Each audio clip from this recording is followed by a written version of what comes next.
Like 4 times and 2 car bombs. Another 2 times when hitmen went behind me to try to kill me. So man, I'm very, very lucky to still alive. So the first day when I put my uniform was in November '89. That was yesterday, no? So I had a price for my head, 500,000 pesos, if somebody can kill me. When I was a professional in 1990, 2 million pesos. 92, when I started working in Special Forces hunting Pablo, 5 million. So more people want to kill me. Over here, your neighbors, your own friends you meet before, when you went there in the school, become to be your own enemies. Cops also kill another cops just for money. So man, that was really chaotic. Now to see Medellin for myself like that is a dream, because Medellin is not that childhood how it was before. I lived there in the US for 9 years because I left Medellin, Colombia in 2000 to save my life with my wife, because the problem wasn't Pablo Escobar. Now the new problem has become to be guerrillas. I was corrupted just one day, one time. I got to explain this to why I was corrupted. And then after that one, I was like a good cop. So many, when you work in a country, it's really corrupted. Many, I had a lot of enemies. When I bought in 2009, man, Medellin is beautiful, man. It's a cool city. Now it's a stigma we have around the world. Medellin is dangerous. Here people still killing, put bombs and all that kind of things. It's a big city. All the big city had that problems, but not that before. Now I know, or we know, a lot of cities are in US, and probably in Canada or in other countries, is more dangerous than Medellin. It's more dangerous. Drugs, you find drugs everywhere. Everywhere you find drugs. So man, that is, Medellin start to change. We start to change because now we're looking for the peace. People like you coming for so far, spend your time, your vacation. So I know people like you back, because you say I need to see more, because it's more to see. A mural with the name of him. It's the only place. It's because why the people here lucky? Because those guys coming from a neighborhood is called Moravia. Moravia is not from here. It's another district. Those guys, we're talking about 80s. Those guys don't have anything. No food, no roof, nothing. When Pablo Escobar went there, because in that time that guy was looking for to be Colombian president, politician. So then he gave others guys a promise, because there was a farmer over here, it's a farm. He said, I'll go to give you the place, I'll go to give you the tools, you start to build your own house, your own home. Pablo Escobar paid for everything there. 560 houses is here. There's around 20,000 people here, live here in this area. In that time, the original houses wasn't like this. It was one floor, the color was in white.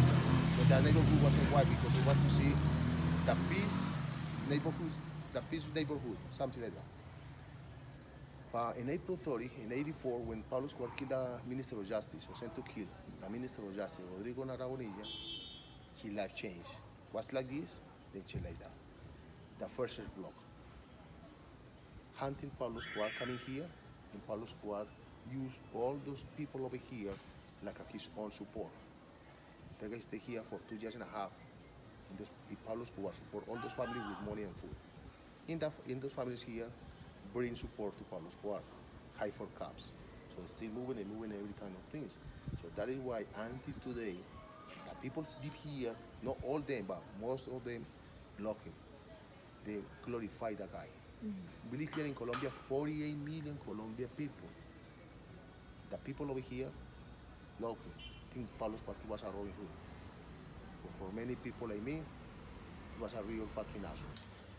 That's original from Pablo Escobar. So that is the radio. Mm. That radio, you see Pablo Escobar here in front of the White House. That day, Pablo Escobar in the 80s went there with his son, and also here in front of the White House. So then those guys say, why? It's because the DA is looking for you here in Medellin. That same time when the DA was looking for Pablo Escobar here, Pablo Escobar went there in front of the White House. Crazy, you know? Man, that photo, this guy got to explain there what happened with the photo, what he smiled there because two cops get a guy or two detectives with a good evidence in he's a narco. Pablo Escobar was laughing a lot, he says, you're an idiot. I got to be free because your commander was corrupted. That was happening. And after that one, those guys, they found there, okay? They was killed. Today we go to see the prison, but the prison now is a monastery, it's a retired home. But man, that was his private bedroom. Over here with an tunnel, that was the casino. The photo you see there, that one, Pablo Escobar took the photo in here, in this area. The photographer took 30 minutes to take the photo because Pablo Escobar can't stop to laughing. Behind the photographer, that one over here was full of prostitutes. The biggest party Pablo Escobar did in his life went there December 1st, 1991, in his 42 birthday. That was here. In Pablo Escobar had there a big TV screen. When he saw a woman so pretty around the world, he just contact a girl, you know? People flew out the country, made a deal, the woman went there, stay a night with Pablo, and Pablo Escobar paid between $100,000 and $2 million a night. That's, Pablo Escobar, he made $6 million a day. So that is good money, you know? That is really good money. All right. The zoo, 2 giraffes, the 2 hippos, now is more than 50 hippos here in Colombia. So that is no original from here. That is Roberto Escobar. Today you got to meet that guy in person. When I made that tour over here with you like that, you see the difference. It's good because you see how a police officer think about Pablo Escobar and how he's his brother. I say, I don't glorify, of course, those guys glorify Pablo Escobar because he's his brother. He was part of the business, you know. Pablo Escobar Gaviria, the most wanted, together with Roberto Escobar. So the both guys went there in the top. So that guys say, of course, they glorify Pablo Escobar. Pablo Escobar, he make like a speech, you know, here the people, make the promise, okay, I'll go to give the houses, all that kind of things. So you see, there was a farm over here, but that was happening here in this area, and he did it. The other Minister of Justice, Rodrigo Lara, he said to him in April 30, 1984, is when Pablo Escobar started to fight the war, you know. John Jairo Velázquez Popeye, he still alive, he's in prison again. He was one of the hitmen of Pablo Escobar. That guy also, he said with his own mouth, I killed 250 people. Carlos Leder, same guy, he's in prison because Pablo Escobar bring the information when he got him in 87. So now that guy's in prison for the rest of the 19 years. Over here, she's Virginia Vallejo, one of the first lover of Mr. Pablo Escobar. Virginia Vallejo, in Netflix showed her she was killed for him. Fake. It's American movie because she's still alive. She's down in Miami. She's really rich.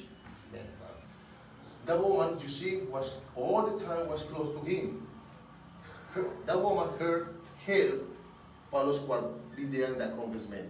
The only guy went there at the Congress, at the Palace of Justice, in his private plane. The other guy went there in a car or something like that. Now his name got to be popular because of that politician. They start to say, where Pablo Escobar get all his money? And the guy said, the people there in Medellin, they know me. I'm a businessman. I had a float of taxis. Come on, guys. 3 taxis. He get all his money. All money. Over here, the motorcycle is a Harley Davidson. These kind of things was full in gold. That was confiscated for the government, yes. That time, Pablo Escobar went there in Las Vegas, Nevada. Pablo Escobar and Roberto, they meet in person, Frank Sinatra. Pablo Escobar loved the motorcycles. Asked many times how much for the motorcycle. Frank Sinatra said, the guy is not for sale because that's a gift I have for you. Frank Sinatra gave the motorcycle to Pablo Escobar. That motorcycle, yes. That motorcycle now is in Rancho Nápoles, but now only the plastic. The rest of the motorcycle, somebody took it. For Nápoles, there was like this. The helicopter went there because now his name is Juan Sebastián Marroquín, Juan Pablo Escobar, oldest Pablo's son. He say because he saw the movie, like I think it was a movie on James Bond. So when James Bond jumped from the helicopter, something a swimming pool, he wanted to do the same. In Pablo Escobar, put the helicopter, just that guy swim, jump from here to here. That was his house. He was his own helicopter, just for jump. He jumped from there. That was happy. All the poor people here in that time, 80s and 90s, choose to be cop. It's for myself, Carlos Palau. Man, my real dream was to be journalist, reporter for TV. Man, I want to be like that, but man, so no money, especially talking about 80s and 90s. Colombia economy there at that time, that was really bad. People like me at that time, we had two options. Be good or be bad. Many of my friends, younger than me, 14, 15, 16 years old, those guys choose to be narcos or gangsters. Those guys start collecting money really easier. But I never saw those guys again because those guys died really early. Okay, I choose to be cop. Man, another two options there when you're a cop. You're a good cop or you're a corrupted cop. You're a good cop, man, it's most dangerous for you. If you're a corrupted, you know, you can live a little more, you can make more money. The 80% here of cops here in that time we was corrupted because I was corrupted just once, okay? It was in 1990, in 1989 I mean. And we graduated for the police academy. The unit you saw there in my photos, that is not the search block, it's not special unit. That is regular cops. 152 police officers.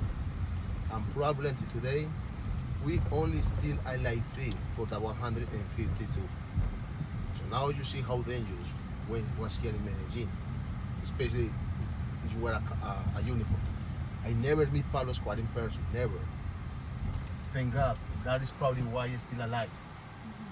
And then it's I was enemy of him for the organization because I wear my uniform. That was the only thing. Okay, that woman, a woman at that time, a journalist, no Virginia, another journalist, she make a call, I spoke with Juan Pablo Escobar, oldest Pablo Escobar's son. That woman said, Juan, I have bad news for you because your father, he was shot to kill over here in Medellin. That God immediately can believe her because he said, I spoke with my father just 5 minutes ago and also he said everything is okay. He gave me a promise. Soon the family got to be together than before. That woman said, I'm sorry Juan, but that is the only promise your father cannot keep it because he was shot to kill here first. La Tata, nickname of Pablo Escobar's wife, Victoria now. Now she knows the guys who killed his husband now went behind them. You're talking about Los Pepes. Pepe is persecuted for Pablo Escobar. And then, but that woman had good money to live the rest of his life well thanks to Pablo Escobar. But she cannot leave Colombia because she had the last name Escobar there. Gustavo de Grave, he was a lawyer. Helped the Escobar's family left Colombia. And then Brina just got a new ID, a new name. So now it's called Maria Isabel Santos Caballero. His daughter, the youngest. Manuela Marroquín Santos. And Juan Pablo Escobar is Juan Sebastián Marroquín Santos. So now those guys had a new name. They flew from here, the country in Africa called Mozambique. When those guys landed there in Mozambique, they found that country was really worse than Colombia. Civil war. Don't stay there longer than 4 days. They flew from there to Argentina. Argentina government give those guys a visa like a tourist for 6 months. Those guys stay there. But before that one, the Escobars family went there in prison for 2 years because those guys faked the paper, illegal immigration. That one spent good money on lawyers to be free, and she did it. But the deal was, all the money you have here is illegal. Over here, the government asked to her many times, Tata, you know where your husband get all the money? And she, all the time she answered, she never know. Come on, give me a break. He's his wife. She knows, because she wants probably his money back and use the company of his son for money laundering. And the present, today, 2019, in August, the Escobars family lives there in Argentina. They had a big problem with Argentina justice.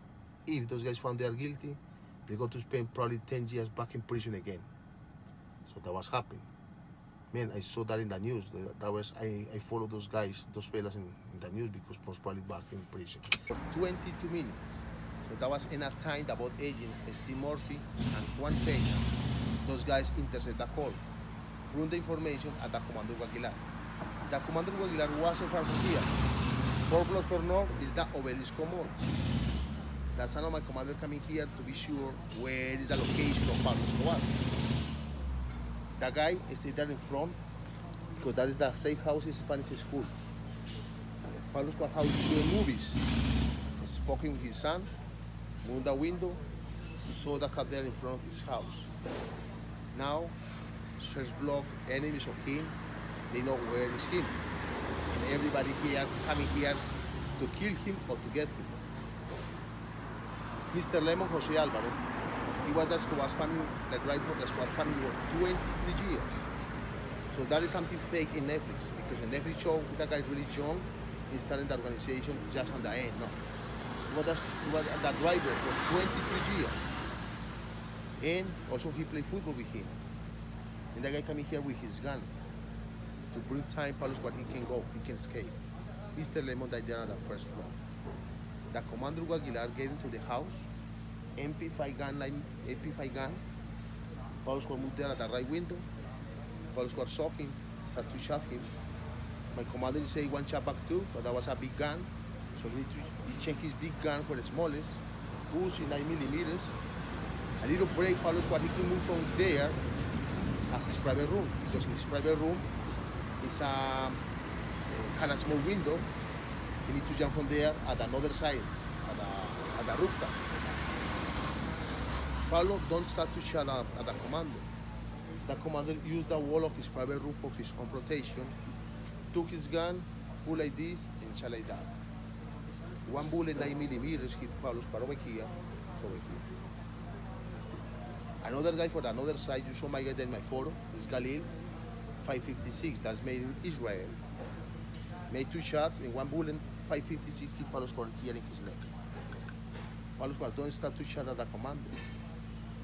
Pablo Escobar, he failed for the second floor of his jump because he had a big cut over here in his head. The last bullet who killed Pablo was a 9mm. Come here, another side over here. That's the 1 million question. Who killed him? I have 4 things for you. I don't care. The first thing say Pablo Escobar was killed for my commander Aguilar. So I say, Caps Lamin with 2 revenge. A sniper of US is fake.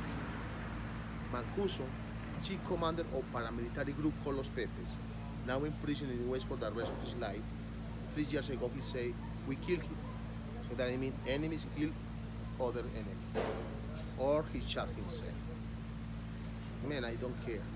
At that time we lived over here in Medellin, in Colombia, 25 million Colombian people. 25 years after that one, now we live 48 million Colombia. So that means the violence, narcos, guerrilla, they can defeat the good people. Here in Colombia, we are more the good people than the bad people. The biggest bad people now is underground. Now you are here in Medellin. Medellin is beautiful, man. It's really good. He was shot to kill. So that was here. Exactly as the both government say, why Pablo Escobar, he always escaped for you. Here inside the search block, some captured information to Pablo Escobar. My friend they must have to because those guys kidnap any members of his family. If you want to see them again, you need to talk. So now I'm 47 years old now. I think now in that time he was talking, we are looking for him in another city, not here. So that way he stayed there for a long time. He stayed there for a week in that same house. He started to make calls. Every 2-5 minutes he make a call. So that day I was there in Bogota, in a police club, waiting for orders, you know. That was makes sense for me because International Airport is here in Dorado, in Bogota. Dorado Avenue is here. Police club is here. Tequendama Hotel is here. In Tequendama Hotel, his family went there. So that makes sense. Probably Pablo Escobar went there. But we saw the news. And the guy, he was killed here. What the fuck? Who killed that guy? I went there in my uniform with my gun waiting for something. When we saw my friends walking over here to that one, Viva Colombia. Man, all the time I think about it, is thinking something special, man. And they put the ambulance there, coming with a stretcher, with the body tied like this, and Pablo Escobar like that, full in blood. I saw the body in news and pictures when he was shot to kill. It's unlike. See, that is him, because the picture I have here is not like him. It looks unlike. After my commander took the photo, and then the rooftop, the both agent, Steve Murphy and Juan Peña, those guys went there and checked the mustache of him. It looked like a Hitler mustache. Because those guys need to make a test of DNA to be sure it's Pablo. The agency of the say it's him, it's because it's him. That is kind of thing. It's esperanza. Hope. Because that is me. We hope you come here again. We hope the violence is leaving here now. I hope the peace is coming here directly. How you see all the murals over here is feeling about the kind of things, about the peace, about the hope, about the life.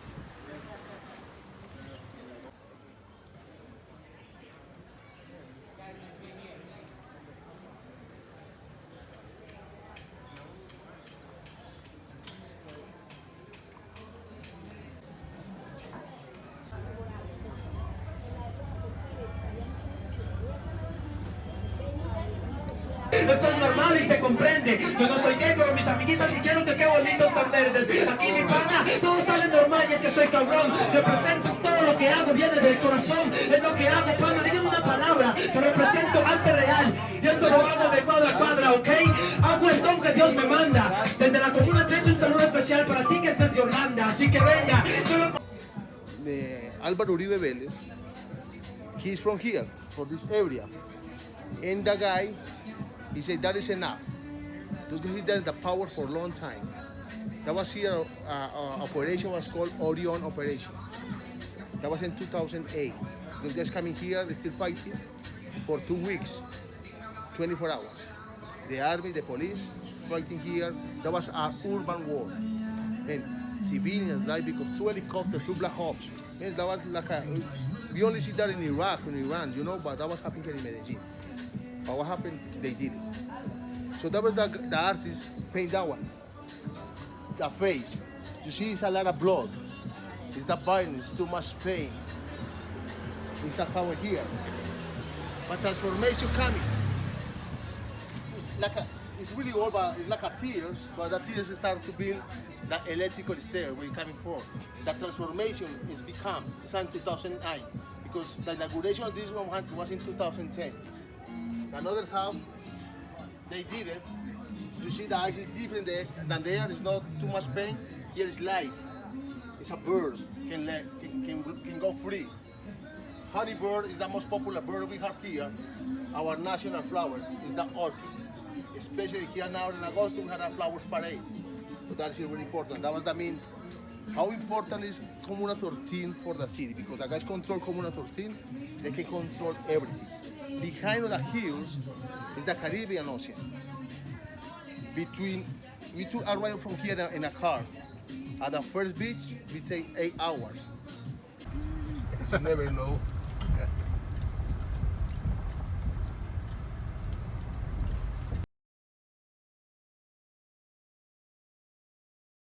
Okay, that was happened in December 8, 1992, and something close to 9 p.m. It's most dangerous for me because now Pablo Escobar is free. He escaped in July that same year, no? Now I work in the special unit, and then I saw many. I can that day I make two big mistakes. First mistake, my gun wasn't in my hand, was here in my gun pocket. The other biggest mistake was I was really close to another police officer, just like this. Man, one bullet can kill two cops, so it's a big mistake. When we saw a car get close to us really fast, at the right window, a hitman with a big automatic machine weapon, bloom, shot to kill us. The bullet passed between us because that hit the wall. We ran behind the car. I shot to kill, but they just can't escape from us. In a little while, another commander found the car abandoned, not so far from there, and those guys say, "Commander, we found the car here, it's full there in blood, but there's nobody there inside. But you most probably, you killed somebody here." Man, until today say, really, I don't care because it's better than me. But most probably we killed somebody that day because I feeling more people follow us to try to try to kill. I think so now it's not only for money. This could be more for revenge. July 1993, something close than 25 years ago. When I saw a car get close to us really fast, at the right window, a hitman. I drove a small car, windows down, because the car no had AC. When I saw it's coming behind my car, two motorcycles, four hitmans on both sides. And then, man, it's really creepy because, man, if you drive a car over here, I don't have many options. Man, between my legs, I have my own revolver 38. My gun pocket, 9mm. That was a police gun. And I had a grenade in my car.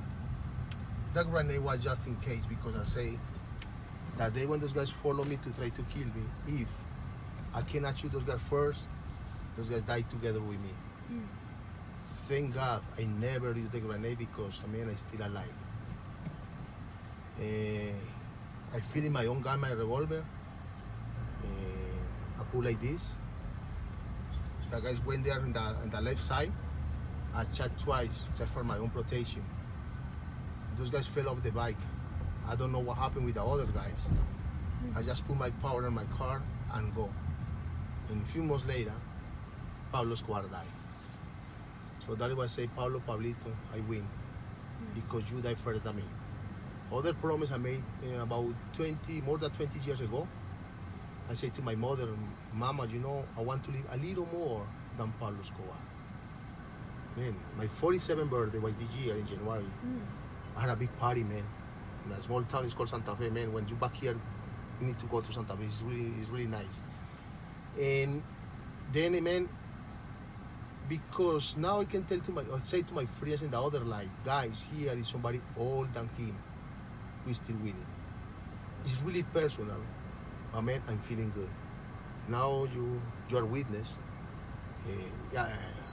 I put my hands in the shoulder of Mr. Roberto Escobar. That is possible because now we want the peace.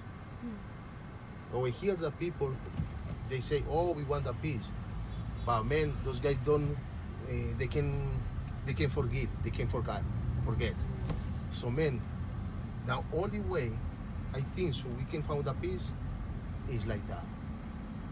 It's a weird, but man, it's time. It's time because now the tourists like you coming here, so we want coming more. So what happened if we here start the violence? Man, for this it could be easier to kill Mr. Roberto Escobar. For Roberto Escobar probably is really easy to kill me too. But what happened? the war start again. Oh, that's no more, man. Not with me. Roberto Escobar and myself, we say no more, forgive and forget. And now, like him, like me, and many companies here, we start make money. Now Pablo Escobar is dead when he was alive. Pablo Escobar, I said again, he start to pay my bills now. When we saw the news, the biggest enemy of Colombia, our enemy, my enemy Pablo Escobar, is dead. Man, we put our guns in the lockers and we start to celebrate. That day, December 2nd, 1993, I was drunk. And also I say to my friends, and you know what is good? What is good with that one? Now we came back to Medellin and now we can get a girlfriend. Man, Jesus Christ, I need a girl. 18 months we follow the guy, no girlfriends. So my wife was called Galil because I put behind on my pillow my gun. And I don't sleep no more than 5-6 hours a day. That was crazy, man. So, and then it's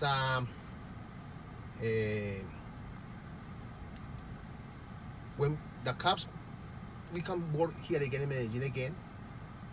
We coming here like a survivors for the war. We had good information about criminals. I bought a new handcuffs in Smith & Wesson. And I enjoy when I put the handcuffs of the criminals. I enjoy the click it's making. I said, those guys, man, you're a bad guy. I had a good prison for you. And boom, man. Like a bonus, the police department give to us 5 or 10 days off. Man, I start to enjoy. Because the day when Pablo Escobar was shot, immediately here start to killing cops. The crimes here, next year in 94, is reduced in 80%, you know? So the problem was a big problem. In 1998, I was a commander in Envigado. Today we go to Envigado when Pablo Escobar growing up because that is the prison, the Catedral is there. And we, 2000 was a very important year for me because I took biggest decision for the rest of my life. I get married, man, that changed your life. I quit to be cop and flew to the US to save my life. It's because, man, over there a guy a little older than 18 years old killed 6 people, stick like this with a knife.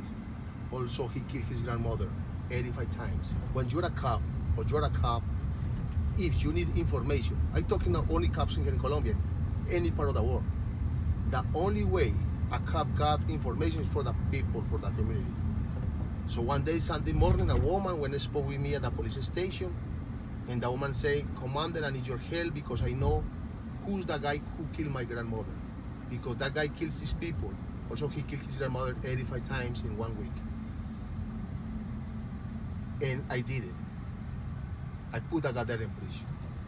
The people that know me there, those guys say, man, good job. You know, I'm feeling like a super cop. Man, I was so proud to wear my uniform because also the guy is there in prison, biggest commander of the FARC guerrilla there in Envigado, man. So he was a terrorist for me. In that same week, those guys coming from prison at the police station. When I went to Enzo, those guys, they know everything about my personal information, about my family. Man, I was really tired with all the violence in my life.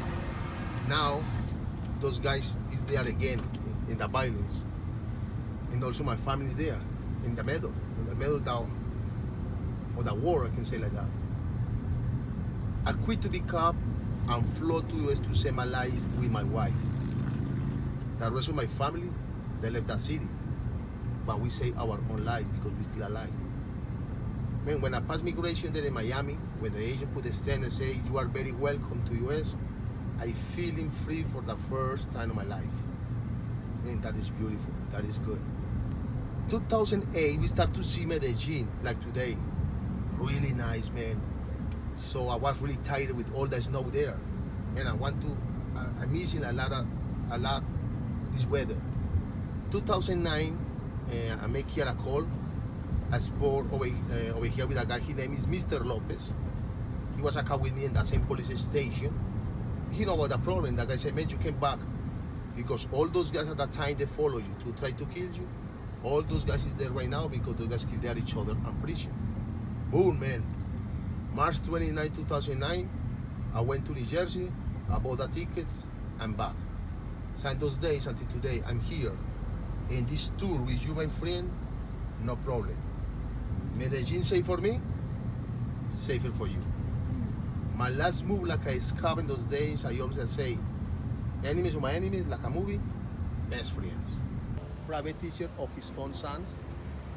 Ismelda Gaviria Escobar, Pablo's mother. Álvaro Jesús Agudelo, the taxi driver. He was a driver for the Escobars family for 23 years. As you see, that the same day when Pablo Escobar, he was shot to kill. Over there. Juan Manuel Escobar Echeverri, his uncle, Mr. Abel, his own father. His father never was agree about the business of his son, but he loved him. Also, when he was alive, he said, please, when I die, put me there in the sacred yard together with my son. Inés Ofelia, she was a favorite aunt of him. Gloria, part of the Escobars family. The body of Mr. Pablo Escobar is there, it's buried there, because he's there. The small is there, is because it's the ashes.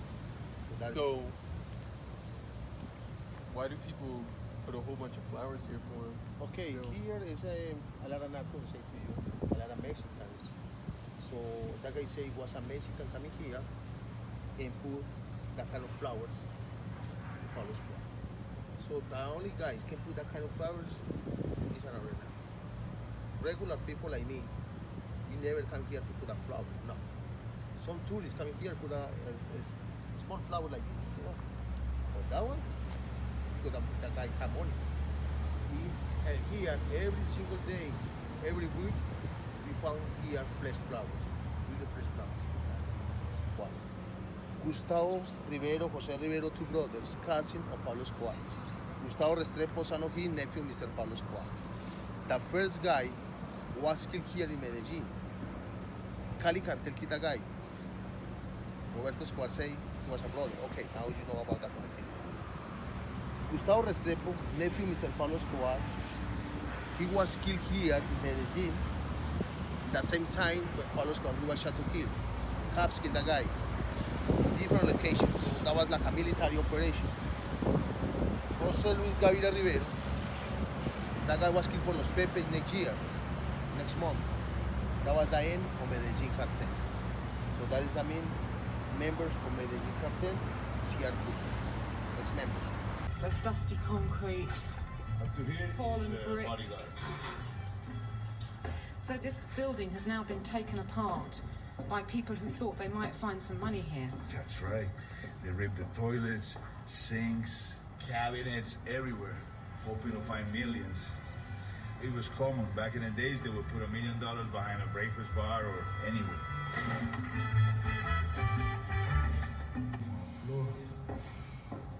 There's bars everywhere down here. It was clearly a system of cells, like a small jail. There's a proper solid cell door here, and inside there's just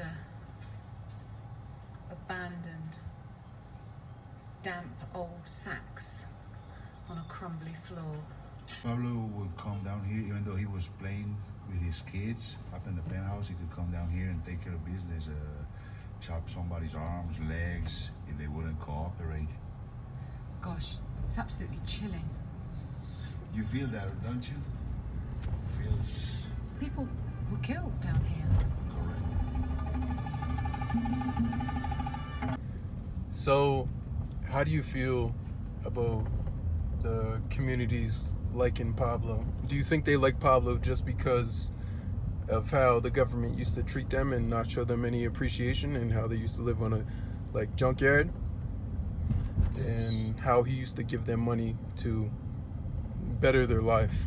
Do you still think they like him because of that?